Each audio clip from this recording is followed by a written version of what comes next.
25 of April, 1945. The ruins of Germany lay silent beneath a grey sky. Smoke curled from the bones of cities that once defined an empire. On the shattered bridge at Torgau, two armies met: soldiers of the Red Army and the US Army, faces covered in soot and disbelief. Cameras clicked. Hands reached across the Elbe River, sealing the moment the world had been waiting for. For a heartbeat, it seemed as though peace had finally arrived. The Nazis were finished. Europe was free, and the victors stood united against a common enemy. But beneath those smiles, something cold stirred, a quiet, invisible divide. The handshake across the Elbe was not just the end of one war, it was the silent birth of another. Behind every cheer lay suspicion. Behind every camera flash, intelligence officers watching, calculating, wondering who would control the ruins of the world. The guns had fallen silent, but the minds behind them had not. From this river of victory, two superpowers would rise, bound by triumph, divided by ideology, and though their soldiers stood side by side, their nations were already preparing for a war. They would never openly fight. The war that consumed the world had finally ended. Europe was no longer a continent of empires, it was a graveyard of nations. Cities once alive with music and trade now lay in dust and silence. London still smoldered from the Blitz. Warsaw had been erased, and Berlin was nothing more than a skeleton city. 20 million Soviet dead, nearly 500,000 American casualties. The numbers were beyond imagination, and yet the war's true consequences were only beginning to unfold. Across the Atlantic, the United States emerged untouched by invasion, its industry intact, its economy stronger than ever. America had become the arsenal of democracy, producing more planes, tanks, and ships than the world had ever seen. But in the East, the Soviet Union had paid the ultimate price for victory. Entire cities had been consumed by fire and famine. Yet through sheer endurance, the Red Army had marched to Berlin, raising its flag over the REICHSTAG. Two nations stood above the ashes, one representing freedom and open markets, the other built on socialism and state control. The United States and the Soviet Union were allies by circumstance, not by trust. Both had fought a common enemy, but not for the same vision of the world. To Washington, the lesson of the 1930s was clear: appeasement and isolationism had failed. To Moscow, the lesson was equally harsh: survival demanded control, not compromise. While American troops withdrew from Europe eager to return home, Soviet forces remained, securing Eastern Europe, city by city, installing governments loyal to Stalin's ideology. What looked like liberation to the West appeared as occupation to those trapped behind Soviet lines. Even before the last German surrender, the alliance was fraying. American and British commanders noticed the Soviet secrecy surrounding their operations. Stalin, meanwhile, watched the atomic project with suspicion, aware that the US had withheld its existence from him during the war. When Hiroshima and Nagasaki were destroyed in August 1945, the world witnessed the birth of the nuclear age, and Stalin saw a message hidden within the mushroom cloud. It was not only Japan's defeat, it was America's warning. President Truman believed the bomb would secure peace through power. Stalin saw it as the ultimate threat. The Soviet Union accelerated its own nuclear program, determined never again to face a weapon it did not possess. The very tool meant to prevent future wars instead ensured that the next conflict would be one of constant fear. By 1946, the two allies had already turned into rivals. Winston Churchill gave it a name: the Iron Curtain. From the Baltic to the Adriatic, a shadow divided Europe. To the west, nations rebuilt with American aid. To the east, countries were bound by Soviet control. And though no formal declaration was ever made, the first shots of the Cold War had already been fired.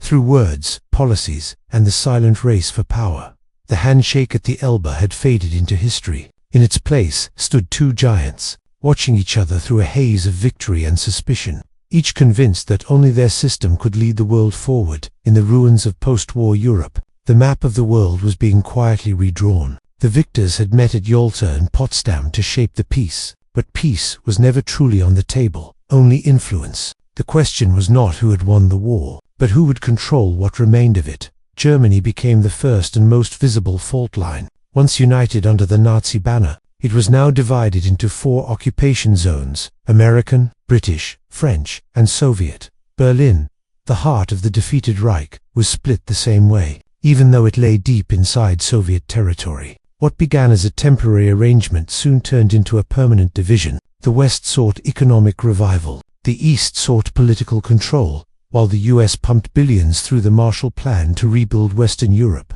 Stalin saw it as a capitalist invasion, a strategy to lure devastated nations into America's economic orbit. The Soviet Union, still bleeding from war, responded by tightening its grip. Czechoslovakia, Poland, Hungary, Romania, and Bulgaria were drawn behind what Churchill called the Iron Curtain, their leaders replaced or coerced into obedience. In Washington, the Truman administration adopted a new doctrine: containment. It was not a declaration of war but a promise. The spread of communism would be resisted wherever it appeared. George Kennan, an American diplomat in Moscow, had warned that Soviet expansion was not military alone. It was ideological, economic, and psychological. And so began a war fought in whispers, proxies, and fear. In 1947, two worldviews stood face to face. The United States championed democracy, free markets, and open borders. The Soviet Union promoted socialism, equality through control, and the belief that capitalism would collapse under its own greed. Each believed it was protecting humanity from the other. This clash of ideologies extended beyond Europe. In Asia, Japan was occupied by American forces, rebuilt under General MacArthur's guidance into a capitalist democracy. Meanwhile, China was torn by civil war, with Mao Zedong's communists gaining ground against Chiang Kai-shek's nationalists. To Stalin, a communist China would mean another pillar against Western influence. To Truman, it would mean containment had failed. The competition wasn't only political, it was existential. Both nations began constructing networks of intelligence and influence to outmaneuver each other. In 1947, the United States created the Central Intelligence Agency, the CIA. The Soviet Union responded with the NKVD's successor, the KGB. These were not armies in uniform but in silence. Agents, spies, informants, and double agents who would turn the Cold War into a global chessboard, while diplomats smiled for photographs. Shadow wars unfolded in secret. American aircraft flew reconnaissance missions over Soviet territory. Soviet spies infiltrated Western governments and research centers. In 1949, when the Soviet Union detonated its first atomic bomb, years ahead of US expectations, panic swept Washington. The monopoly on nuclear power was gone. The Cold War was no longer an idea. It was a balance of terror. Two nations, armed with weapons capable of ending civilization, stood locked in a standoff neither could afford to ignite. And as Europe divided itself between NATO and the Warsaw Pact, the world began to choose sides. Every crisis, every rebellion, every scientific achievement would become a test of superiority. The battle lines were invisible. But everywhere, from Berlin to Korea, from the Arctic to the depths of the sea, the guns of World War II had gone silent. But a new kind of war, one of ideology, espionage, and fear, had begun to hum beneath the surface of peace. The Cold War was not fought on traditional battlefields. It was a conflict of strategy, symbols, and survival fought through intelligence reports, political speeches, and silent stares across barbed borders. From 1947 onward, the rivalry between the United States and the Soviet Union unfolded through multiple dimensions, each revealing a different face of the same invisible war. When the Soviet Union tested its first atomic bomb in August 1949, explosion did more than shake the Kazakh desert. It shattered America's sense of invincibility. The nuclear monopoly that had given Washington power at the end of World War II was gone. A balance of terror had replaced the old hierarchy of might. In response, both nations poured unprecedented resources into atomic research. The United States built hydrogen bombs, weapons 1,000 times stronger than Hiroshima. The Soviets soon matched them.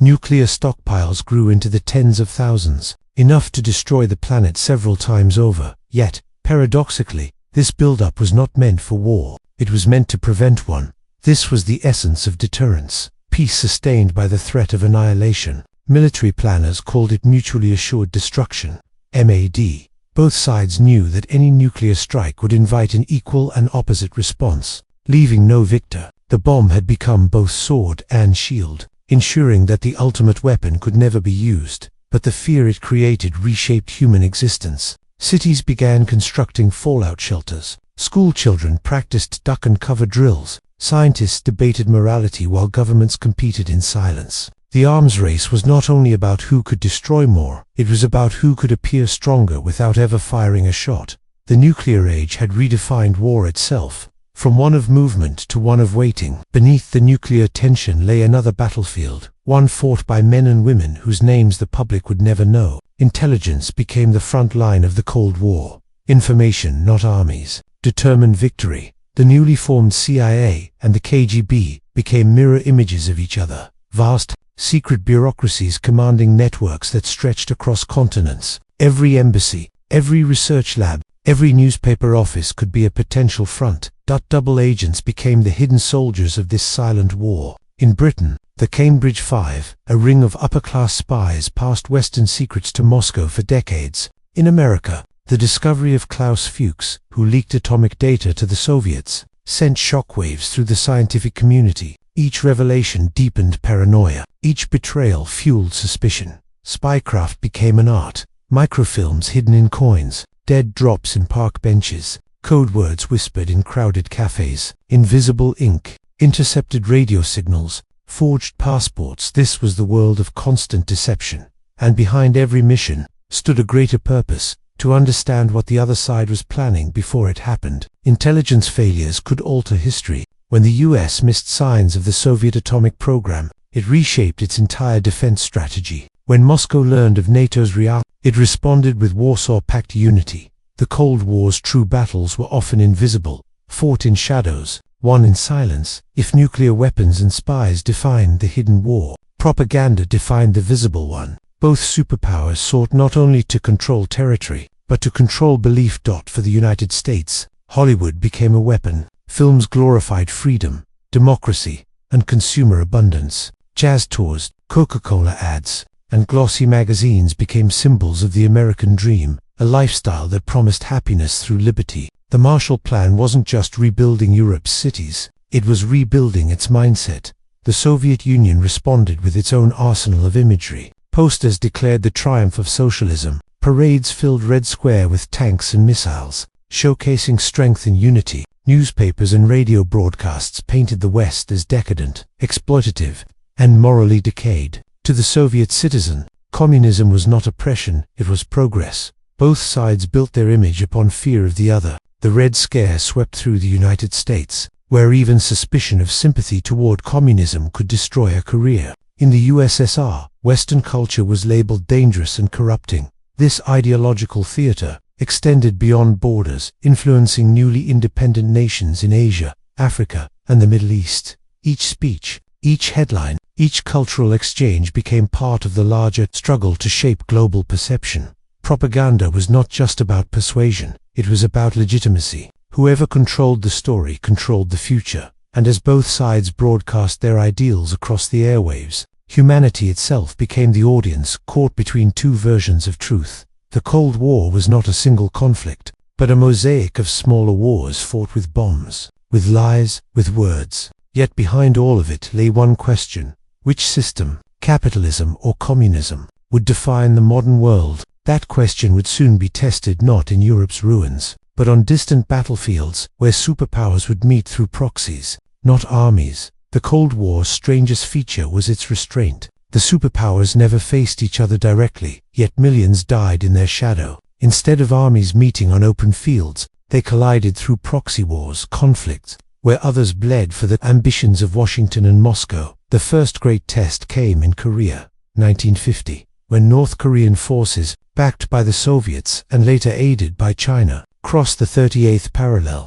The United States intervened under the UN flag. For 3 years, the Korean peninsula became a frozen battleground of ideology, communism pushing south, capitalism pushing north. Neither side truly won. The border remained, the casualties numbered in the millions, and the Cold War turned hot for the first time. Then came Vietnam. What began as a struggle for independence against colonial France turned into a symbol of superpower rivalry. The North, supported by the Soviet Union and China, fought for unification under communism. The South, backed by the US, fought to resist it. The war dragged on for 2 decades, claiming over 3 million lives. Helicopters lifted the last Americans from Saigon in 1975. a moment the world watched as the symbol of US humiliation.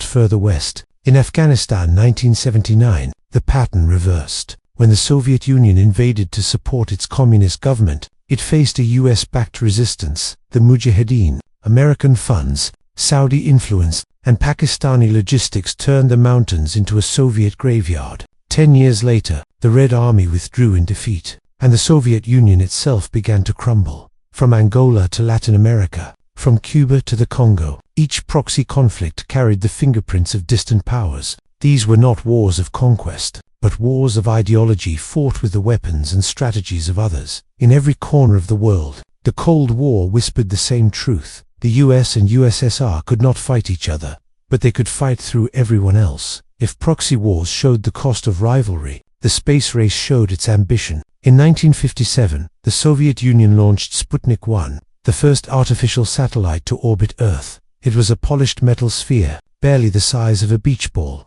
yet it carried a message louder than any weapon test. The Soviets had taken the lead in the future. The shock in America was immediate. If Moscow could launch a satellite, it could launch a missile. The missile gap panic began, and billions were poured into science, education, and defense. NASA was created in 1958, not merely as a space agency, but as a front in the global battle for technological prestige.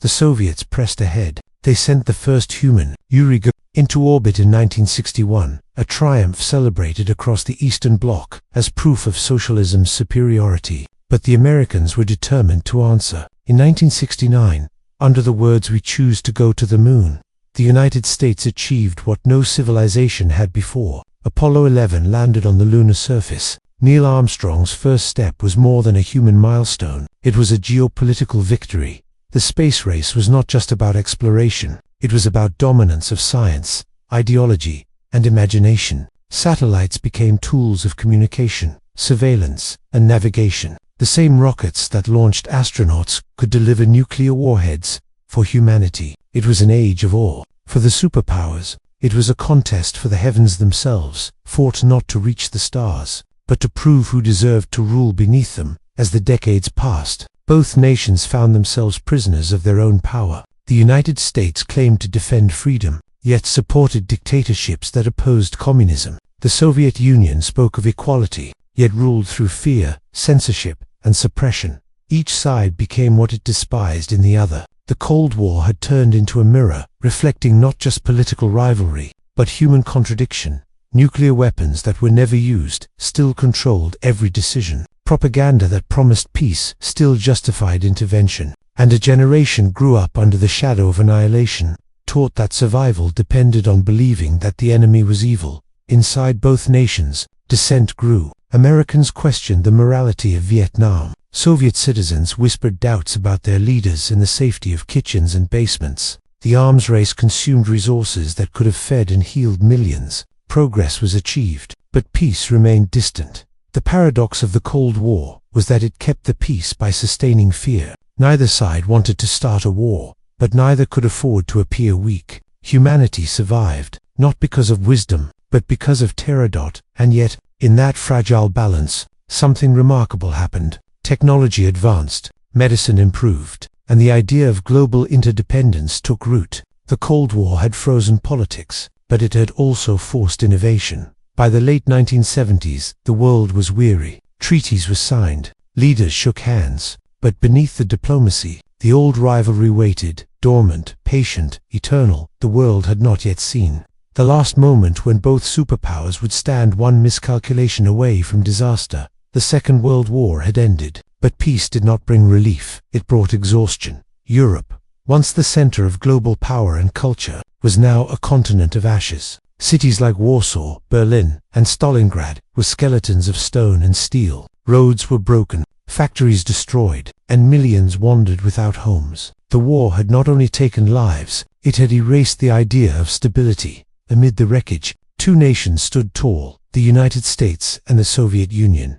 Both had fought a common enemy, but for entirely different futures. The US emerged with its industries intact, its economy booming from wartime production. America possessed 2/3 of the world's gold reserves, controlled global trade routes, and had become a symbol of democracy and individual freedom. Across the Atlantic, The Soviet Union's story was written in blood. Over 20 million dead, cities reduced to rubble, yet through immense sacrifice, it had pushed back Hitler's armies and claimed victory in Eastern Europe. Stalin's Red Army now occupied half the continent, flying red flags over capitals that once served kings. These two victors saw the same world through entirely different lenses. The United States, led by President Harry S. Truman, believed that peace could only survive through open markets, free elections, and capitalist democracy, a system where individual liberty was sacred and governments were accountable to their people. The Soviet Union, under Joseph Stalin, believed just as strongly that true equality required central control, that capitalism was a system of exploitation, and only communism could prevent the rise of new tyrants. This ideological divide was more than political, it was moral. To the Americans, the Soviets represented repression and fear. To the Soviets, the Americans represented greed and imperialism. Each side believed it was protecting humanity from the other's poison, even during the war. These cracks were visible beneath the surface of their alliance. Roosevelt, Churchill, and Stalin had smiled together in photographs at Tehran and Yalta, but behind closed doors,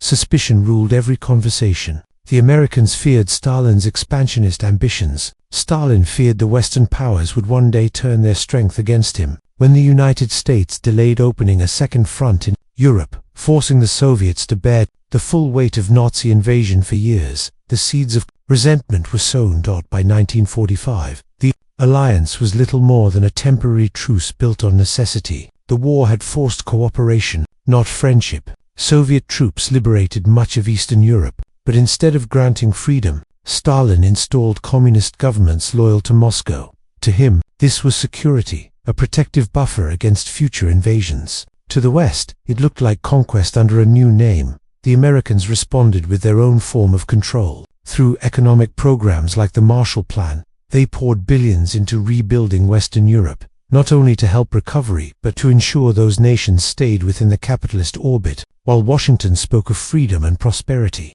Moscow saw encirclement, the spread of American influence under the banner of aid. The photographs of smiling soldiers at the Elbe now seemed like relics from another world. The same hands that once reached out in friendship were quietly building walls, political, economic, and ideological. In the ruins of Berlin and the silence of Eastern Europe, a new frontier was forming, not of land, but of belief. The war had ended with atomic fire in Hiroshima and Nagasaki, proving the United States' unmatched military power. Yet even as Japan surrendered, Stalin's scientists began racing to build their own bomb. The arms race had already begun before the ashes of the last war had cooled.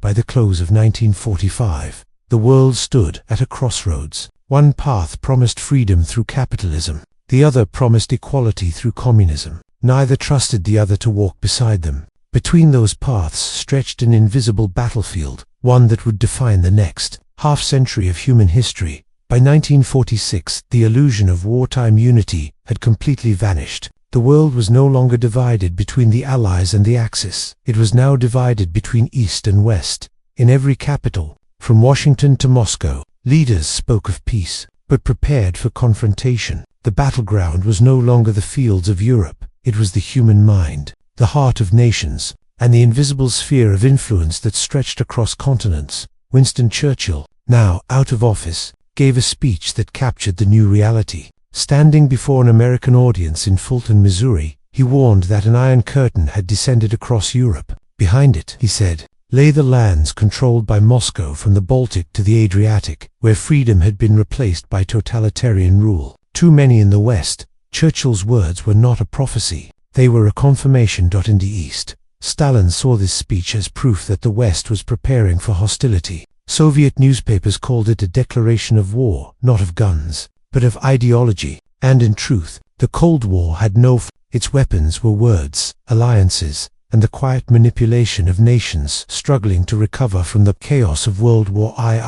In 1947, the United States announced the Truman Doctrine, pledging to support any nation threatened by communism. The first tests came quickly: Greece and Turkey, both teetering between democracy and leftist revolution. America poured money, weapons, and advisors into the region, framing the struggle as a battle between freedom and tyranny. To Stalin, This was the beginning of a campaign to surround the Soviet Union with Western influence. To counter it, the Soviets tightened their grip on Eastern Europe.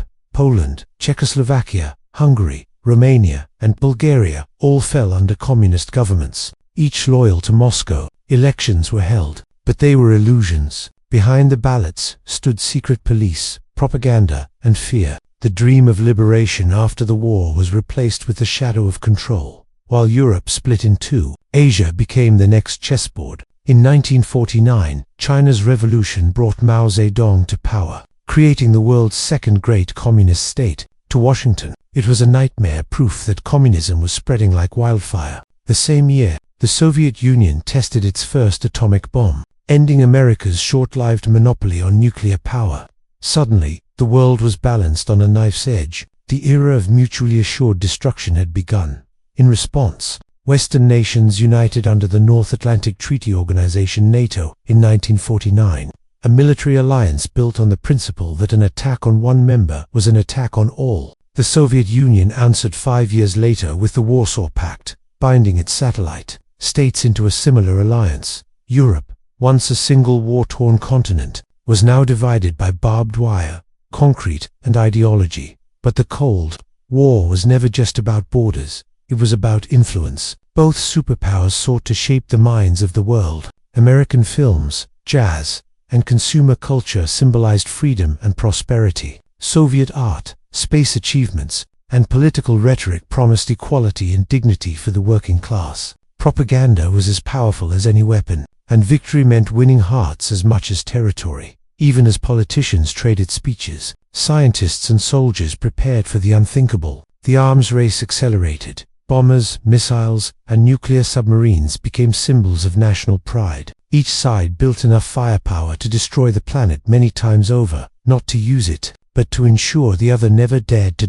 By the early 1950s, the world had entered a strange new age, one of peace through fear. Children in American schools practiced nuclear drills under their desks. Soviet families built shelters in their basements. The sky, once a symbol of hope, now carried the weight of possible annihilation. What began as friendship on the Elbe River had transformed into a global standoff. The two superpowers, born from the same victory, now stared at each other through a wall of suspicion, ideology, and silence. The world waited, holding its breath, as the Cold War froze humanity between the memory of one war and the fear of the next. The Cuban Missile Crisis -1962, October 1962. The air was thick with fear. The oceans, silent but alive with steel, carried submarines armed with nuclear warheads. Above them, reconnaissance planes cut through the Caribbean sky, cameras clicking over a small island that had become the center of the world's attention.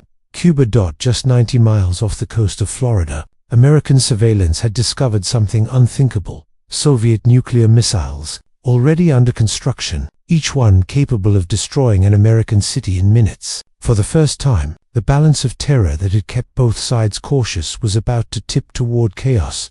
President John F. Kennedy, young yet burdened by the heaviest decision of his life, gathered his advisors inside the White House. The mood was grim. The images from the U-2 spy plane showed clear evidence: launch sites, transport trucks, and Soviet technicians working under the Cuban sun. The missiles were not symbolic. They were real, operational, and dangerously close. For Nikita Khrushchev, the Soviet premier, this was an act of balance. The United States had already placed its own Jupiter missiles in Turkey and Italy. Within striking distance of Moscow, the Soviet Union's move into Cuba, a communist ally led by Fidel Castro, was a countermeasure, a statement that the West would no longer surround the USSR unchallenged. But to Washington, it was an act of aggression that could not be tolerated. On October 22, 1962, Kennedy addressed the American people on national television. His voice was calm but firm. The Soviet Union had secretly installed nuclear missiles in Cuba. The United States would impose a naval quarantine, a blockade, to prevent any further Soviet ships from delivering weapons. The world held its breath. What followed was 13 days of pure tension, a standoff unlike any in human history. Every hour, the US and Soviet Union inched closer to nuclear war. In Washington, generals pressed Kennedy to launch airstrikes to destroy the missile sites. In Moscow, hardliners urged Khrushchev to stand firm against American intimidation. Across the globe, radio stations prepared emergency broadcasts, families built shelters, pilots sat in cockpits waiting for the order that would end civilization. The U.S. Navy established its blockade line across the Caribbean. On October 24th, Soviet ships approached the boundary, tankers and freighters carrying unknown cargo. Then, in a moment that would echo through history, they slowed and stopped. No shots were fired. The world exhaled, but only slightly. The missiles in Cuba were still there. The standoff was far from over. Behind the scenes, messages passed secretly between Washington and Moscow. Both leaders, despite the public tension, were desperate to avoid catastrophe. Kennedy's brother, Robert F. Kennedy, met with Soviet ambassador Anatoly Dub, while Khrushchev sent private letters proposing trade-offs. The fate of humanity depended on two men's restraint, men surrounded by generals ready for war. Then came October 27th, later known as Black Saturday. A US U-2 spy plane was shot down over Cuba. The pilot, Major Rudolph Anderson, was killed. American forces went to DEFCON 2, the highest state of alert ever reached in the Cold War. Another U-2 accidentally strayed over Soviet airspace, triggering panic in Moscow. For a few terrifying hours, both sides believed the other had already begun the attack. Inside the Kremlin, Khrushchev's advisors argued that the U.S. blockade was an act of war. In Washington, Kennedy refused to retaliate for the downed plane, a decision that may have saved the world. Diplomacy continued in the shadows. Finally, through secret negotiation, an agreement was reached. The Soviets would remove their missiles from Cuba if the United States pledged not to invade the island, and secretly, to remove its own missiles from Turkey. On October 28, 1962, Khrushchev announced that Soviet missiles would be dismantled and withdrawn. The immediate danger was over. The world had stepped to the edge of the abyss and pulled back just in time, but nothing was the same again. Both nations had seen how close they came to annihilation. The crisis changed the way the Cold War was fought, from open confrontation to calculated restraint. The lesson was simple but terrifying. No one could win a nuclear war. The tension of those 13 days never truly faded. It simply shifted into silence,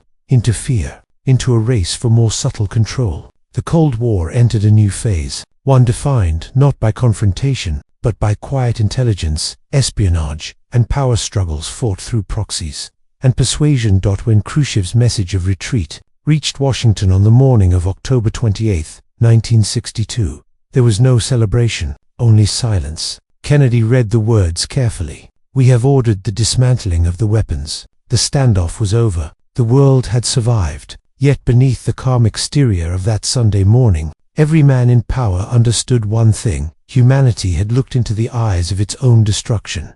In Moscow, the order went out to begin dismantling the launch sites. Soviet ships once again crossed the Atlantic, this time carrying missiles back home. American reconnaissance planes filmed each movement, verifying every crate, every transporter. The agreement held, but it came at a cost. The illusion of control had vanished. Both sides realized how easily a single mistake, a misread radar, an impulsive general, or one nervous pilot could have ended civilization. In Washington's Situation Room, Kennedy turned to his advisors and said quietly, "It is insane that two men, sitting on opposite sides of the world, should be able to decide to bring an end to civilization." Those words echoed a universal truth. Nuclear power had outgrown human reason. On the weeks that followed, both superpowers began searching for a new kind of communication, one that could prevent another crisis, born from silence and suspicion. Thus, in August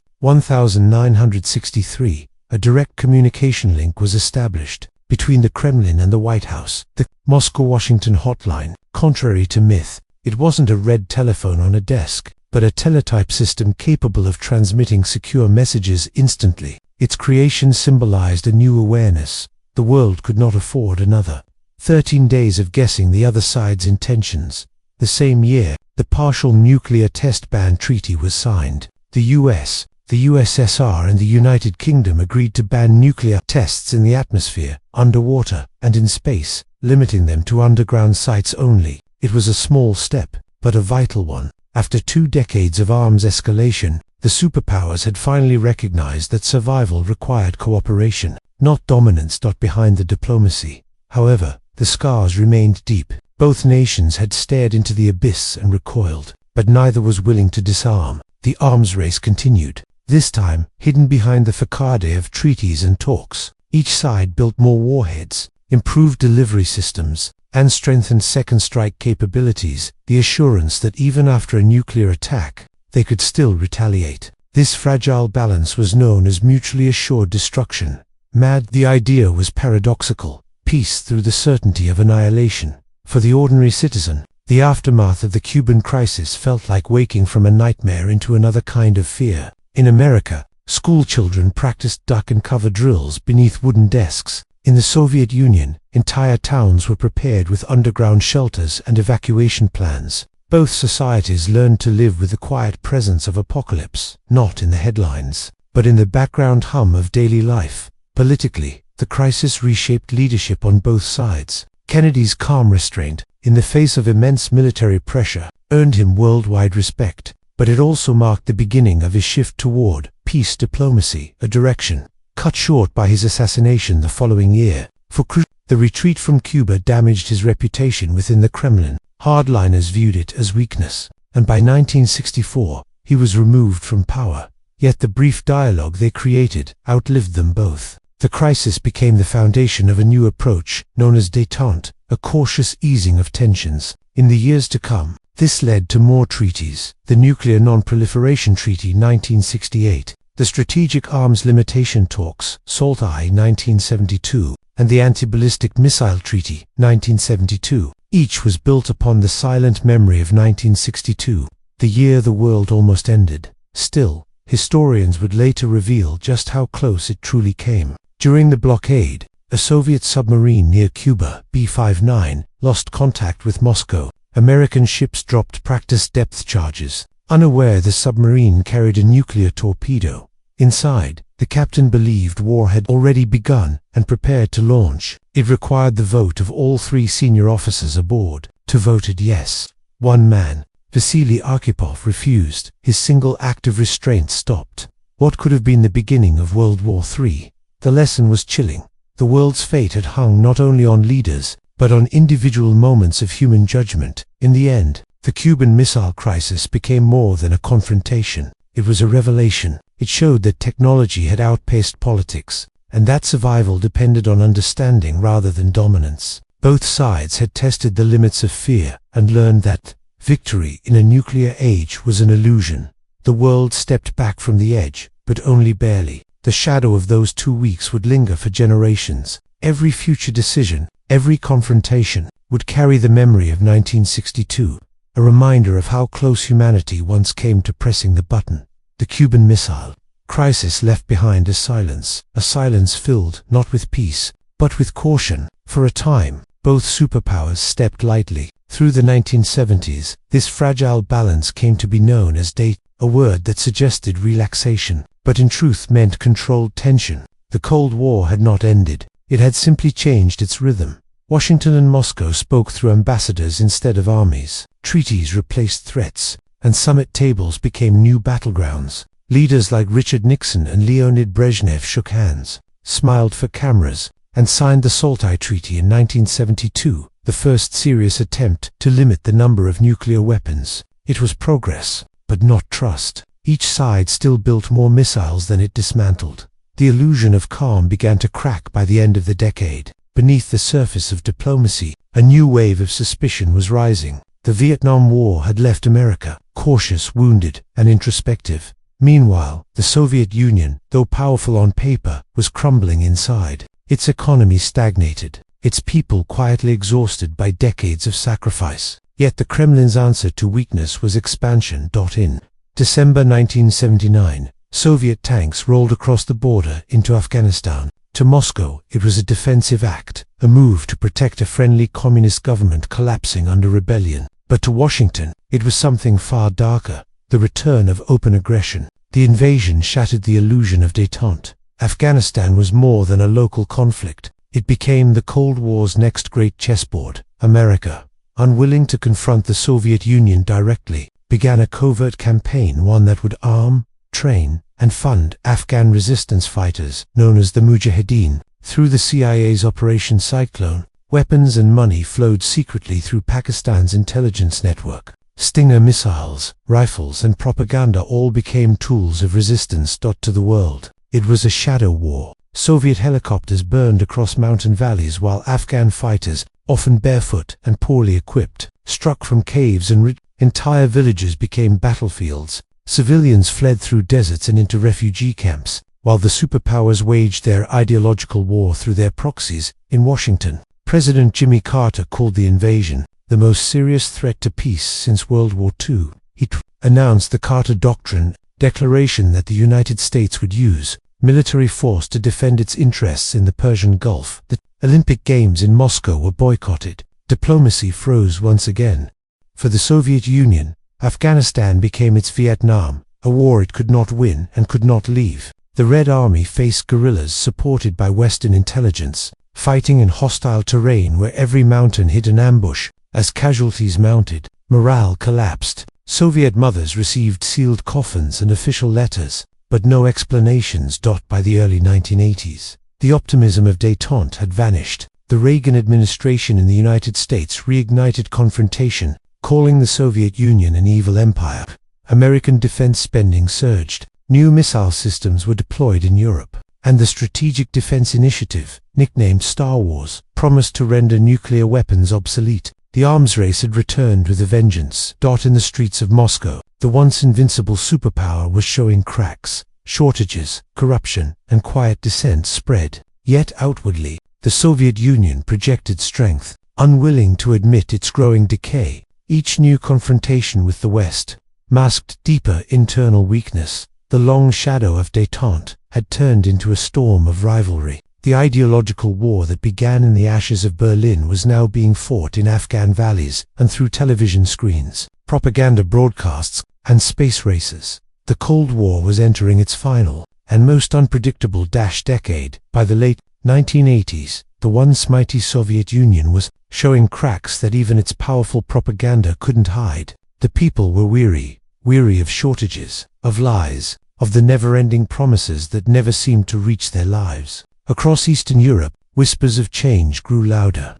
In Poland, the Solidarity movement challenged communist rule. In Hungary, reformers began to open their borders. And in East Germany, citizens were watching the West on forbidden television signals, seeing a world far freer and richer than their own. The Cold War had been a war of ideology, of influence, and of fear. But now, it began to crumble not with bombs, but with words, courage, and defiance. Mikhail Gorbachev, the Soviet leader, introduced perestroika restructuring and glasnost openness, hoping to save the system through reform.